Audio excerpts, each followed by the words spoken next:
guys, so today I thought I would make a coming out video, but Fiona, you're super queer in all of your videos. I know. But I've never talked about my coming out story and how I came out and how I realized that I was bi, and I've had a few friends recently actually come to me and they're trying to figure out their sexuality and I'm just telling the same story over and over again to them. So it's a very selfish move on my behalf, because now if someone comes to me with sexuality questions, I can just be like, check out this video I made. Self-promo. So if you're new here, my sexuality is I am bisexual, but I'm also sexually fluid, so I've not always been this way. In a lot of coming out stories, the person kind of grows up always having this attraction to the same gender. So I'm just going to use girls for me because that's the same gender. But a lot of coming out stories are like, oh, I've always been attracted to girls, I knew since a young age, but I couldn't quite figure it out. I wasn't attracted to girls. In kindergarten, I had a massive crush on this boy and this boy and this boy. And in primary school, I was generally just like, guys, lads. My bisexuality kind of kicked in, I would say about the age of 13. In high school, I was just like the queerest you could possibly be without knowing, and I asked my best friend about this because I would talk about all my lesbian crushes and girl crushes and all that jazz to him all the time. And even he didn't realize. He's like, wow, Fiona sure is progressive and accepting of the bisexuals and lesbians. It was like an ongoing joke that I had like a massive lesbian crush on one of my friends, and if you're watching this, I always feel so awkward thinking that you might be watching this. Don't worry, it wasn't like a real crush because I don't want to be in that predatory lesbian trope. It was like an ongoing thing that like Fiona had so many lesbian crushes on so many girls. I remember when people would write their lists of who they would turn gay for, people would pick like one or two really conventionally attractive girls, and I've written like a short novel. I never made out with girls at parties in high school because I always looked at that and I was like, they're just doing that for the guys' attention, and that really bugged me. Like that bugged me a lot. One of my friends asked me why I never make out with girls at parties, and I was like, oh no, trust me, like I really want to, but I just don't want to do it because the guys are watching. Like I don't buy into that whole sexualization of girl on girl. Like I outright said, no, don't worry, don't think I'm weird because I definitely want to make out with girls, just don't want to do it with lads around. So straight, Fiona, so straight. I also had a massive crush on Lauren Lopez from A Very Potter Musical. This massive thing on my best friend's Facebook wall being like, she's so beautiful, she's so attractive, I'm so attracted to her,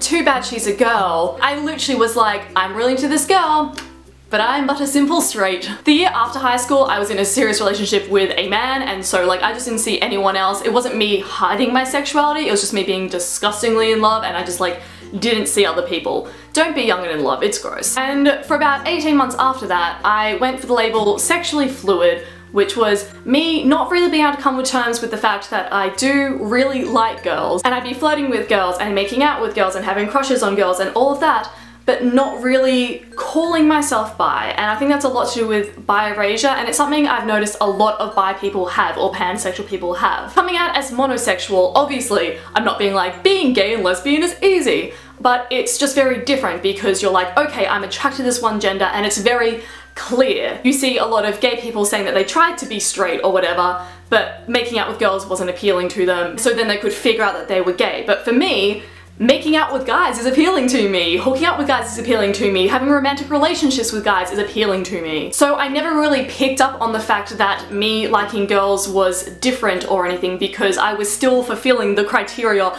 of your regular straight gal. I only started using the label bisexual when I actually had like this massive romantic crush on a girl, and it was the first time that that had happened. Normally my relationships with girls would be sexual and I'd be like, yes, I'm like, I want to hook up with that, I want to tap that. I don't talk to girls like that. But this time I wanted to hold her hand and wake up next to her in the morning and cuddle her and like do all the gross romantic things, and I hadn't felt that before. This doesn't mean that I wasn't bi before, by the way. I don't feel romantic attraction often. Good old strangers who don't know me at all try to invalidate my sexuality by saying that I've never had a romantic relationship with a girl or a serious long-term relationship with a girl. That's just because I don't have long-term romantic relationships. Like no, I just don't do that often. There are like two people in my life where I've like had like massive hardcore crushes on, and I was only in a serious relationship with one of them, and like that's just, it's just because relationships aren't a thing I tend to do.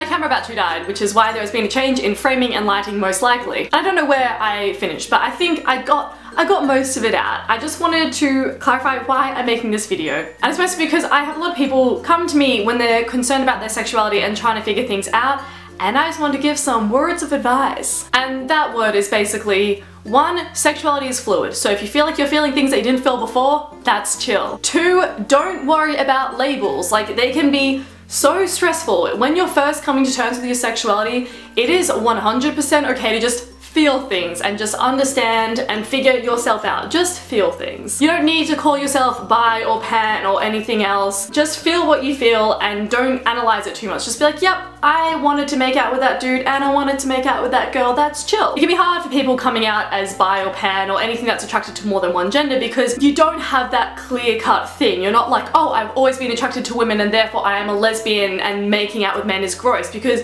making out with men is great for me and making out with women is great for me. It's just, oh. And I also just wanted to tell my story, because I feel like it explains a lot more than the typical gay or lesbian coming out. I haven't really seen many bisexual coming out, and a lot of them are just like, oh yeah, I always knew that I liked girls and it all made sense. I really liked Elena's video, Elena as if we're pals. I liked Miss Fender's video. YouTube's weird. I believe she was always interested in girls from a young age, maybe not, I could be getting that wrong, but the whole story of just like being really into girls and hanging posters on your wall because you thought this girl was hot and constantly like being very, very queer and very into girls but not realizing just resonated a lot with me. And maybe some people haven't seen her video and maybe they'll see mine. Maybe I can help. Coming out is a thing you still do every single day, but it's chill. I like being bi. It's weird because it isn't a huge part of my identity. Like, I'm not like, wow, this is what defines me. And I know I make a lot of videos about bisexuality, but that's because I make what I would have wanted to see as a teenager, and as we've discussed, Fiona as a teenager had no damn clue about bisexuality. It's weird because it obviously is a huge part of my life in that I do date and I'm attracted to women, but it's not like the only thing in my life. I haven't really come out properly to a lot of people. I kind of just like throw into conversation that I like a girl or that I'm going on a date with a girl, and then people are like, oh, okay, that's a thing. I came out to my dad and like he already knew before I came out because he watches these videos. Hey dad. And the way that I came out to him is that we were discussing my move to England and he was like, oh, when you get there you can marry a rich prince. And I said, yeah, or a rich princess. You know I'm bi, right? I've not actually come out to a lot of my family, but that's because I don't think that I need to. I know that some members of my family might think it's weird that I haven't come out to them, or they might be like shocked when I finally do, I don't know. But for me it's because I don't typically discuss my romantic and sexual life with members of my family. So I've come out to people who are like my friends or some like work colleagues that I like, and to the internet because I share everything online. But I don't normally like call up my grandma and be like, hey grandma, went on a great Tinder date with some lad last week. Also I hooked up with a girl at this party. Like I don't talk to my grandparents or anyone in my family that way. And so even though it is a big part of my life, because romance and sex and stuff is a big part of my life, it's not a part of my life that I share with my family in general. But yeah, that is my coming out story, if you will. I hope that it wasn't too rambly. I know it was. I've been filming for like 10 years. Thank you so much for watching this video, and I'll see you on Sunday. Bye! Mwah!